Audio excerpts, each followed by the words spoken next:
čo ľudia vydávajú nového videjka, no ako medzi prvými, no akože mal som tu aj predtým, ale dobre, tie nás nezaujímajú. Boli tam ochutnávky, musel som to vymazať, lebo proste to nešlo, bola to nuda, dúfam, že to bude lepšie. A kamoši, ideme urobiť ochutnávku Clever Coffee Flow Drink 330 ml, akože možno, že to bude lepšie ako Coca-Cola, možno, že budem šetriť, možno, že budem kúpať toto, lebo to bude lepšie ako Coca-Cola, alebo Original Coca-Cola, alebo Royal Crown, alebo takéto, takže ideme na to, možno, že to je ešte lepšie ako Pepsina. Kámo, keď to vyprchá... Vyprchalo, oh my god. Už viem, že teraz je to ostré.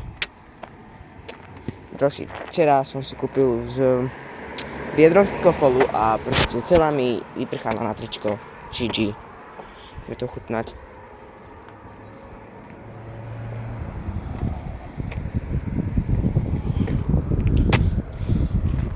Fuj, kámo. To je úplné hovno. Nepíte to nikto, proste fuj, zahoďte to, nekupujte to Coca-Cola. Aj Pepsi, naše tri kofoly od tohto lepšia ešte. Obyčajné z Kauflandu je od tohto lepšia. Proste nepíte to. Ja mám tomu tak 2 z 10. Nepíte to, zahoďte to, alebo to vôbec nekupujte.